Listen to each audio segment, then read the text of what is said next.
Hello viewers, my name is Orgo Mukherjee and welcome to my YouTube channel Mukherjee Commerce Academy. Today we will discuss about the chapter trial balance.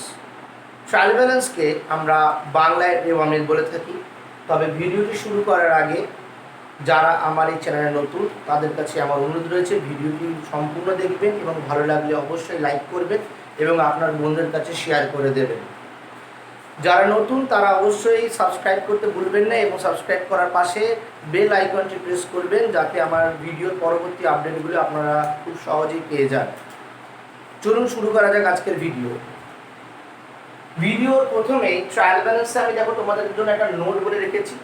তোমরা ভিডিওটিকে শুরু করার সময় তোমরা অবশ্যই এটাকে copy করে নেবে, পুরো জিনিসটাকে কপি করে নেবে এবং আমার সঙ্গে সঙ্গে পরবর্তীতে তোমাদের কোনো প্রবলেম না হয়। দেখো নোটের মধ্যে আমি কি লিখেছি, নোট এ বলে লিখে রেখেছি।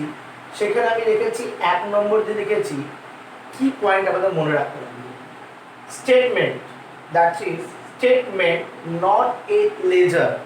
অর্থাৎ আমরা যে ট্রায়াল ব্যালেন্স প্রস্তুত করি যাকে আমরা বাংলায় রেওয়ামিল বলে থাকি, সেই রেওয়ামিল বা ট্রায়াল ব্যালেন্স এক প্রকার স্টেটমেন্ট, কোনো লেজার বা খতিয়ান নয়। বাচ্চাদের কাছে একটা কোশ্চেন খুব কনফিউশন লাগে যে স্যার স্টেটমেন্ট আর লেজার কি। স্টেটমেন্টের কোনো নির্দিষ্ট ফরম্যাট নাই আর লেজারের একটি নির্দিষ্ট ফরম্যাট আছে।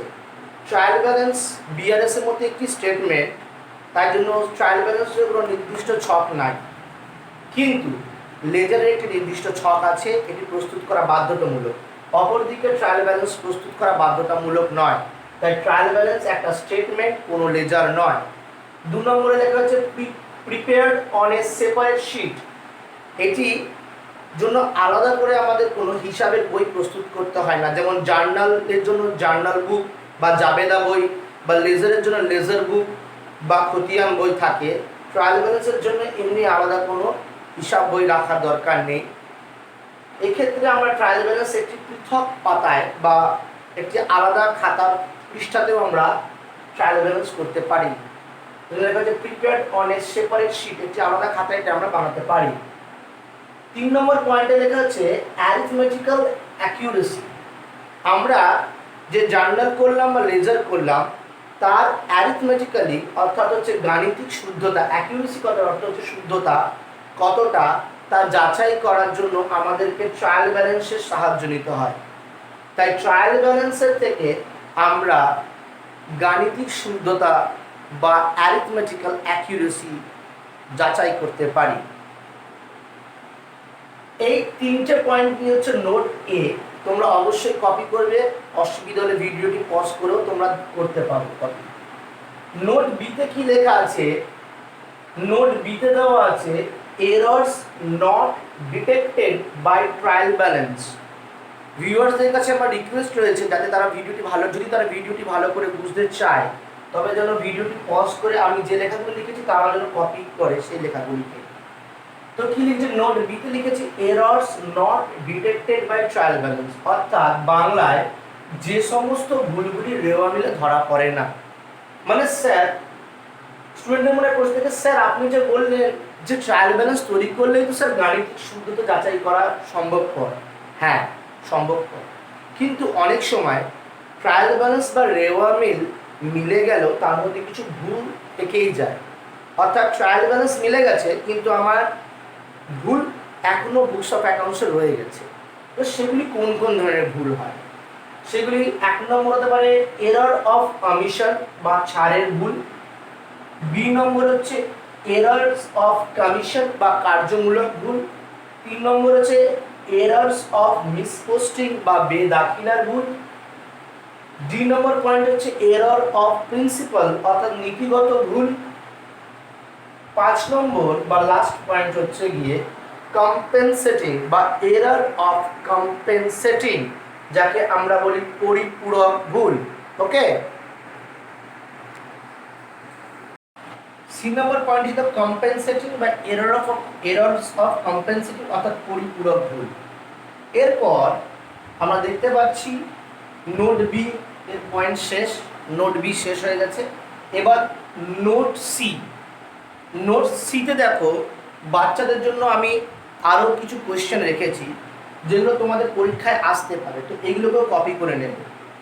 ইংলিশে লেখা আছে whether closing stock is included in trial balance, অর্থাৎ অন্তিম মজুদ পণ্য রেওয়া মিলে আসে কি। আমার বোর্ডে একটু জায়গা কম, তার জন্য আমি একটুখানি অ্যাডজাস্ট করে লিখেছি, তোমরা আশা করি বুঝতে পারছো। অন্তিম মজুদ পণ্য বা ক্লোজিং স্টক রেওয়া মিল অর্থাৎ ট্রায়াল ব্যালেন্সে আসে কি, মানে এটাকে ঘুরিয়ে এরকমভাবে অনেক সময় কোয়েশ্চেন দেয় যে কোন কোন পরিস্থিতিতে রেওয়া মিল প্রস্তুত করার ক্ষেত্রে ক্লোজিং স্টক আসে আর কোন কোন পরিস্থিতিতে রেওয়া মিল প্রস্তুত করার ক্ষেত্রে ক্লোজিং স্টককে নেওয়া হয় না। এটা খুব ইম্পর্টেন্ট কোয়েশ্চেন ট্রায়াল ব্যালেন্সের ক্ষেত্রে। আর একটা টিকা দিতে পারে তোমাদের পরীক্ষায়, সেটা হচ্ছে সাসপেন্স অ্যাকাউন্ট। সাসপেন্স অ্যাকাউন্ট কি, বা বাংলায় আমরা যদি তাকে বলি অনিশ্চিত হিসাব কি। দেখো আমি থিওরি পার্টটা এখানে অত ভিডিওতে কভার করা পসিবল নয়, তা আমি জাস্ট লিখিয়ে দিচ্ছি কোন কোন ভুলগুলি ধরা পড়ে না। এরর অফ অমিশন, তোমরা শর্টে যখন মুখস্থ করতে পারো, আমি মুখস্থ করেছিলাম অমিশন, কমিশন, মিসপোস্টিং, প্রিন্সিপাল আর কম্পেনসেটিং। ওকে, এরকম করে ফটাফট মুখস্থ করতে পারি ইংরেজি টার্মগুলো, বাংলাগুলো। নেক্সট নোট সিতে দেখো আমরা কি করেছি। নোট সিতে আমরা কি করেছি না, এখানে আমরা লিখেছি যে অন্তিম মজুদ পণ্য রেওয়া মিল আসে কি, এটা একটা ভাইটাল কোয়েশ্চেন। আর সাসপেন্স অ্যাকাউন্ট, চলো এইগুলো দেখে নিচ্ছি আমরা। Note number D, note number ডিতে আমরা যে সি নম্বর নোটে আলোচনা করেছিলাম যে ক্লোজিং স্টক কখন আসবে কখন আসবে না, আর আমাদের সাসপেন্স অ্যাকাউন্ট কি সেটা এখানে আলোচনা করছি, এই ডিটেলসটা এখানে আলোচনা করছি। তার আগে নোট নাম্বার ডিতে যেমন আমি একটা পয়েন্ট লিখেছি 1 নম্বর দিয়ে, এটা তোমরা লিখবে, যেখানে আমি লিখেছি ট্রায়াল ব্যালেন্স প্রস্তুত করার ক্ষেত্রে যাবতীয় অ্যাসেটস এবং এক্সপেন্সেসগুলি ডেবিট দিকে আসে। কি বললাম, ট্রায়াল ব্যালেন্স প্রস্তুত করার সময় বা রেওয়া মিল তৈরি করার সময় যাবতীয় অ্যাসেটস এবং এক্সপেন্সেসগুলি ডেবিট দিকে আসে, আর ইনকাম ও লায়াবিলিটিগুলি ক্রেডিট দিকে আসে। বাচ্চাদেরকে এটা আমি বারবার করে বলছি, তোমরা এটা কিন্তু মাথার মধ্যে আজকে গেঁথে নাও। Assets and expenses are always debit, income and liability are always credit, এটা আমরা অলরেডি জানি। Assets and expenses are always debit and liability and income are always credit. তাই ট্রায়াল ব্যালেন্স প্রস্তুত করার ক্ষেত্রে অ্যাসেটস এবং এক্সপেন্সেসগুলিকে আমরা ডেবিট দিকে লিখি এবং ইনকাম ও লায়াবিলিটিগুলিকে আমরা ক্রেডিট দিকে লিখি। এটা ভালো করে তোমরা নোট ডাউন করে নাও। আর টোটাল এই ট্রায়াল ব্যালেন্স চ্যাপ্টারে যেটা বাচ্চাদের সব থেকে বেশি কনফিউজড করে বলে আমার মনে হয়, সেটা হচ্ছে ক্লোজিং স্টক স্যার কখন ট্রায়াল ব্যালেন্স নিয়ে আসবো আর কখন ট্রায়াল ব্যালেন্স প্রস্তুত করার সময় ক্লোজিং স্টককে নেব না, এটা স্যার আমাদের মাথায় ভালো করে আসছে না। তো এই ডাউটটা আজকে তোমাদের একদম পুরো ক্লিয়ার হয়ে যাবে, একদম জলের মতো সোজা হয়ে যাবে ট্রায়াল ব্যালেন্স। কি বলছি দেখো, এটা অবশ্যই নোট ডাউন করবে। হ্যাঁ, ওপেনিং স্টক এবং পারচেজ যখন ট্রায়াল ব্যালেন্সে আসে তখন ক্লোজিং স্টক ট্রায়াল ব্যালেন্সে আসে না। সেটা কি জিনিস বলেন বুঝতে পারলাম না। দেখো আমাদের ওপেনিং স্টক ধরে নাও 200 আছে, 200 টাকার ওপেনিং স্টক আছে, আমি আরো 1000 টাকার পারচেস করলাম, তাহলে আমার টোটাল স্টক কত টাকা হলো? ভেরি গুড, 1200 টাকা। কত হলো? 1200 টাকা। আর আমার closing stock of finish goods আছে ধরো 300 টাকা। কত টাকা? 300 টাকা। এবার আমি তোমাদের যে বলছি, এই যদি মনে closing stock of finish goods এর 300 টাকা, এই 300 টাকাটা কিন্তু টোটাল স্টক। টোটাল স্টক মানে হচ্ছে ওপেনিং স্টক আর পারচেস, এই দুটোর কম্বিনেশন, মানে 200 প্লাস 1000, মানে হচ্ছে 1200 টাকা যে স্টক হচ্ছিল তার পার্ট হচ্ছে কোনটা? এই ক্লোজিং স্টকটা, যেটা ভ্যালু হচ্ছে 300 টাকা। তো তুমি একবার ডেবিট দিকে ওপেনিং স্টক লিখলে আবার পারচেসকেও ডেবিট দিকে লিখলে, তাহলে 200 আর 1000 কত হলো? 1200 টাকা। আবার তুমি 300 টাকা ক্লোজিং স্টকেও লিখে দিলে, তখন কি হবে? একসাথে ক্লোজিং স্টকের ভ্যালু দুবার নিয়ে নেবে। কেন? ক্লোজিং স্টক মানে কি? অলরেডি যে স্টকটা ওপেনিং স্টক আর পারচেস স্টকের পোর্শন। তো যদি আমরা এরকম ক্ষেত্রে ক্লোজিং স্টককে নিয়ে নিই ট্রায়াল ব্যালেন্স প্রস্তুতির ক্ষেত্রে, তাহলে ক্লোজিং স্টকের ভ্যালুটা দুবার ট্রায়াল ব্যালেন্সে চলে আসবে, এর ভ্যালুটা দুবার অ্যাড হয়ে যাবে। তো সেই ক্ষেত্রে ভুল হয়ে যাবে। তার জন্য ওপেনিং স্টক আর পারচেস এর ভ্যালু যদি অলরেডি ট্রায়াল ব্যালেন্সে চলে আসে, তাহলে ক্লোজিং স্টকের ভ্যালু আমরা নেব না। তাহলে স্যার কখন নেব? দেখো কখন আমরা নেব, কিন্তু দেখতে পাচ্ছ তোমরা, কিন্তু অ্যাডজাস্টেড পারচেস কথাটি লেখা থাকলে ক্লোজিং স্টক টিবি মানে হচ্ছে ট্রায়াল ব্যালেন্সে আসে। অর্থাৎ কি বলছি? যদি অ্যাডজাস্টেড পারচেস থাকে, কোন পারচেস থাকে বললাম? Adjusted purchase. Sir adjusted purchase জিনিসটা কি? দেখো, অ্যাডজাস্টেড পারচেস কথাটার অর্থ হচ্ছে ওপেনিং স্টক। তোমরা খাতায় কপি করে নিতে পারো অ্যাডজাস্টেড পারচেস কথাটি কি বলে। Opening stock adjusted purchase is equal to, লেখো, opening stock plus purchase minus closing stock. Opening stock plus purchase minus closing stock. তার মানে এক্ষেত্রে আমি ক্লোজিং স্টকের ভ্যালুটা ওপেনিং স্টক আর পারচেসের যে টোটাল কম্বাইন্ড ভ্যালু তার থেকে বাদ দিয়ে দিচ্ছি। অনেকটা এই ধরনের, একটু ফোকাস দেবে এখানটাতে। অ্যাডজাস্টেড সরি একটু বড় করে দিই, তোমাদের একটু সুবিধা হবে। পেপারে আর পেপার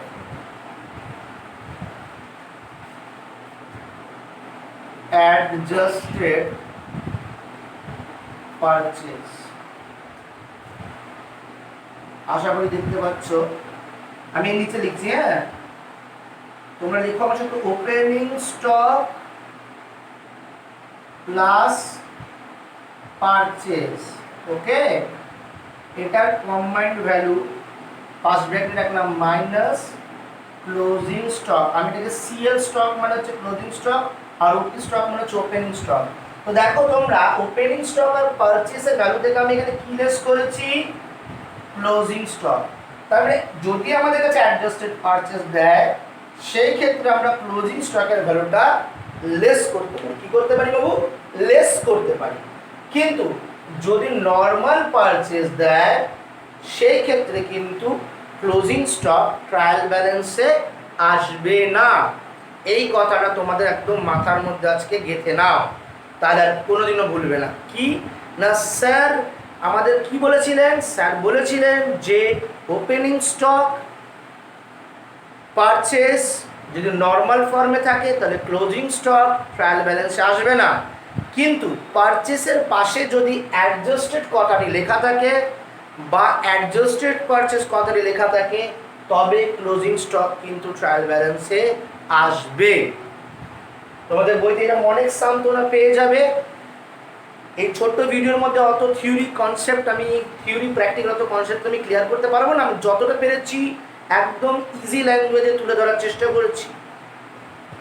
নেক্সট, আমি দেখো এখানে একটা ফরম্যাট বানিয়েছি যে কীভাবে ট্রায়াল ব্যালেন্স বানাবো।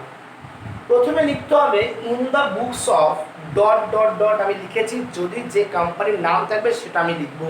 যেমন in the books of XYZ limited, ABC limited, PQR limited, যে কোম্পানির নাম থাকবে তার নাম লিখে দেবো। ট্রায়াল ব্যালেন্স অ্যাজ অন, এটা লিখতেই হবে ট্রায়াল ব্যালেন্স অ্যাজ অন। অনেক বাচ্চাকে দেখেছি এসব কিছু লেখে না, ওরা ভাবে যে স্যার অঙ্কটা করলে তুমি নম্বর পাবো। না, অঙ্ক করলে নম্বর পাবে, কিন্তু ফরম্যাট যদি ঠিক না করো, স্যারদের কাছে পুরো ক্ষমতা আছে তোমাদের নম্বর কাটা, আর এটাও নম্বর কাটাটাই উচিত। কেন? অঙ্ক ইনকমপ্লিট করলে তোমরা নম্বর পাবে না। তো ট্রায়াল ব্যালেন্স অ্যাজ অন, এখানে একটা ডেট দেখতে পাচ্ছ, এই ডেটটা অবশ্যই লিখতে লাগবে। এটা মেবি আমি লিখেছি, অ্যাজাম্পশন করে নিয়েছি 31/3/2020। এটা যে কোনো ডেট হতে পারে, যে ডেটটা তোমার কোশ্চেনে প্রোভাইড করে দেবে, মানে যে ডেটে কি তুমি ট্রায়াল ব্যালেন্স বা রেওয়ামি প্রস্তুত করছো সেই ডেটটা এখানে লিখতে লাগবে। ওকে, এখানে লিখতে হবে পার্টিকুলার্স ডেবিট ক্রেডিট আর এদিকে রুপিস রুপিস। অনেক বাচ্চাদের প্রশ্ন হচ্ছে স্যার আমাদের আমরা যেখানে টিউশন করি বা স্কুলে আমাদের এখানে এসএল নাম্বার করিয়েছে বা ট্রায়াল ব্যালেন্সটার ফরম্যাটটা একটু আলাদা করেছে, ডেবিট থেকে আপনি ডেবিটটা করে পুরো লিখেছে, ক্রেডিটটা করে পুরো বানান করে লিখেছে। তো ওইগুলো কোনো অপ্রাসঙ্গিক কথাবার্তা, কারণ এটা একটা স্টেটমেন্ট। প্রথমেই বললাম এখানে সিরিয়াল নম্বর বা এসএল নম্বর দিলেও আমার কোনো কিছু প্রবলেম নাই, ফরম্যাট আমি নিজের মতো বানাতে পারি। যেমন বিআরএস আছে, তোমাদের এই ট্রায়াল ব্যালেন্স আছে, তারপরে একটু বড় হলে তোমরা শিখতে হবে ক্যাশ ফ্লো স্টেটমেন্ট, ওটাও আছে, ক্লাস 12-এও আছে এবং বিকমেও আছে। ওকে, তো যাই হোক, এখানে আমাকে লিখতে হবে পার্টিকুলার্স, এদিকে লিখতে হবে ডেবিট ক্রেডিট রুপিস রুপিস। এবার এক্সাম্পল বললাম, তোমরা কোশ্চেনে ধরো মেবি দিচ্ছে ক্যাশ বা ব্যাংক। আমরা কি জানি ক্যাশ কি? ক্যাশ হচ্ছে এক প্রকার অ্যাসেট। আমি তো এখানে লিখিয়েছিলাম অ্যাসেট এবং এক্সপেন্সেসগুলি সর্বদা কি হয়? ডেবিট হয়। তাহলে ক্যাশ বা ব্যাংক যদি অ্যাসেট হয় তাহলে এটা কোন দিকে বসবে? ডেবিট দিকে বসবে। Okay, concept clear? Next, bank overdraft. আমরা জানি যে ব্যাংক ওভারড্রাফট হচ্ছে গিয়ে এক প্রকারের দায়, লায়াবিলিটি। আমরা লায়াবিলিটি কোন দিকে বসাই? দেখো আমি এখানে লিখেছি ইনকাম এবং লায়াবিলিটিগুলি কোন দিকে আসবে? ট্রায়াল ব্যালেন্সের ক্রেডিট দিকে। তাই নিচে লিখলাম ব্যাংক ওভারড্রাফট, দিয়ে ডেবিট করে এখানে ড্যাশ মেরে দিলাম, ছোটতে লাইনটা সঠিক সোজা লাইনটা মেনটেন থেকে সরল রেখা বরাবর লেখা যায়, আর এদিকে লিখলাম ক্রেডিট। ওকে, তারপরে ধরো দিয়েছে মেবি দেওয়া থাকতে পারে ডেটার্স। ডেটার্স মানে কি? যাদেরকে আমরা ধারে মাল বিক্রি করেছি, যাদের কাছ থেকে আমরা টাকা পাবো, আমাদের কাছে এরা কি? অ্যাসেট। এরা আমাদের কাছে কি? অ্যাসেট, আমরা টাকা পাবো, আমাদের সম্পত্তি। আর অ্যাসেট কি হয় বলেছিলাম? ডেবিট হয়। ক্রেডিটার্স, যেমনি আমি কাউকে ধারে মাল বিক্রি করি তেমনি আমরা অনেকের কাছ থেকে ধারে মাল কিনিও। তো যার কাছ থেকে আমরা ধারে মাল কিনি সে আমাদের কাছে লায়াবিলিটি, কারণ ইন ফিউচার তাকে আমরা টাকা পে করতে লাগবে। এবার ক্রেডিটার্স হচ্ছে কি? লায়াবিলিটি। আর লায়াবিলিটি আমাদের কোন দিকে বসে বলেছিলাম? ক্রেডিট দিকে। ওকে, নেক্সট, বিল্ডিং। বিল্ডিং, ফার্নিচার, এই ধরনের জিনিস, এগুলো কি হয়? অ্যাসেট বা সম্পত্তি। তো বিল্ডিং আমাদের কি চলে আসবে? অ্যাসেটের দিকে, অর্থাৎ অ্যাসেট মানে হচ্ছে কি আমাদের ডেবিট দিকে চলে আসবে। ওকে, ক্যাপিটাল।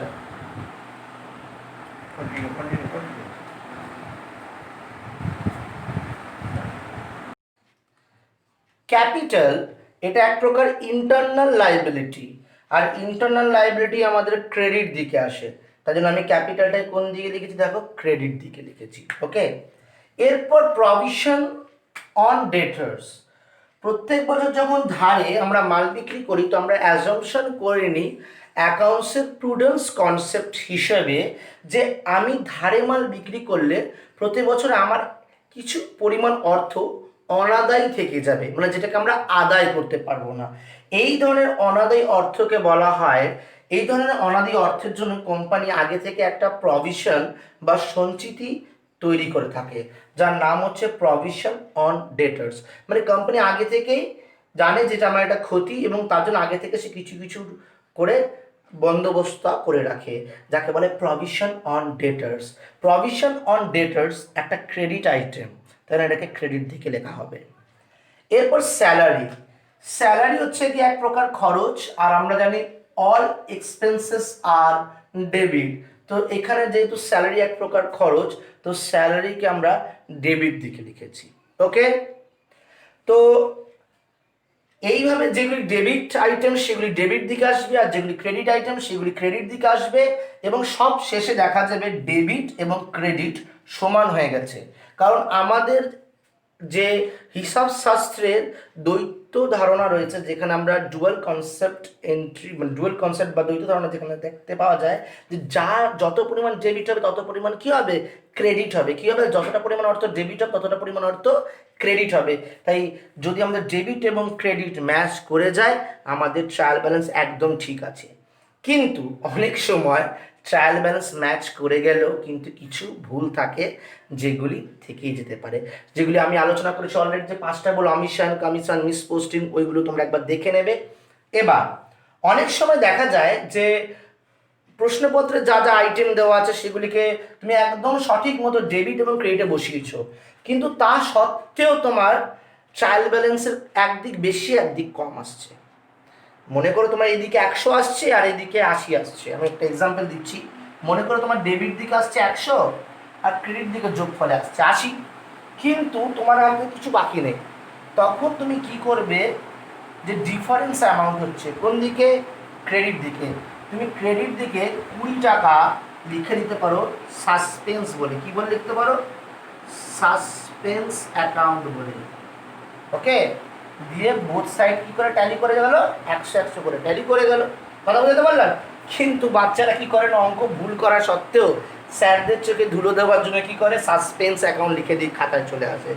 স্যাররা তো বুঝতেই পারছো আর কি বলবো, তো স্যাররা তো সবই বোঝেন, তো স্যাররা কিন্তু সেক্ষেত্রে তোমার নম্বর কেটে দেবে। তো তুমি চালাক কি করতে পারো, তবে অতি চালাকের গলায় ধরি সেটা করতে না যাওয়াই ভালো। তো সাসপেন্স অ্যাকাউন্ট যদি যথার্থতা থাকে সাসপেন্স অ্যাকাউন্ট লেখা তবেই লিখবে, নাহলে হয়তো সাসপেন্স অ্যাকাউন্ট লিখবে না। ওকে, আশা করি আমার ভিডিওটি দেখে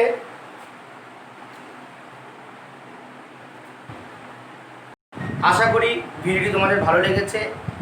ভিডিওটি ভালো লাগলে অবশ্যই তোমরা লাইক করবে এবং তোমার বন্ধুদের মধ্যে এটা শেয়ার করে দেবে, যাতে তারা আমার এই ভিডিও দেখে উপকৃত হয়। আর আমার চ্যানেলে আজকে যারা নতুন এসেছো তারা অবশ্যই চ্যানেলটিকে সাবস্ক্রাইব করে দেবে এবং পাশে থাকা বেল আইকনটি প্রেস করবে, যাতে আমার পরবর্তী ভিডিওর আপডেটগুলো তোমরা খুব ইজি পেয়ে যাও। আজকে ছোট ভিডিওর মধ্যে আমি যতটা পেরেছি ট্রায়াল ব্যালেন্স সম্পর্কে কনসেপ্ট ক্লিয়ার করার চেষ্টা করেছি। তোমরা যদি আরও ট্রায়াল ব্যালেন্স সম্পর্কে আরও বেশি জানতে চাও বা অ্যাকাউন্ট সম্পর্কে নিজের কনসেপ্টকে আরও বেশি মজবুত করতে চাও, তাহলে তোমরা আমার মুখার্জি কমার্স একাডেমি জয়েন করতে পারো, যেখানে আমি অফলাইনও পড়াই। এবং আমার ফোন নম্বর হচ্ছে 6294772376 এবং আমার অ্যাড্রেস হচ্ছে 1 নম্বর বৈশিলা কলোনি, পূর্বপাড়া, আসানসোল। আশা করি ভিডিওটি ভালো লেগেছে। আজকের জন্য এতটুকুই, ধন্যবাদ।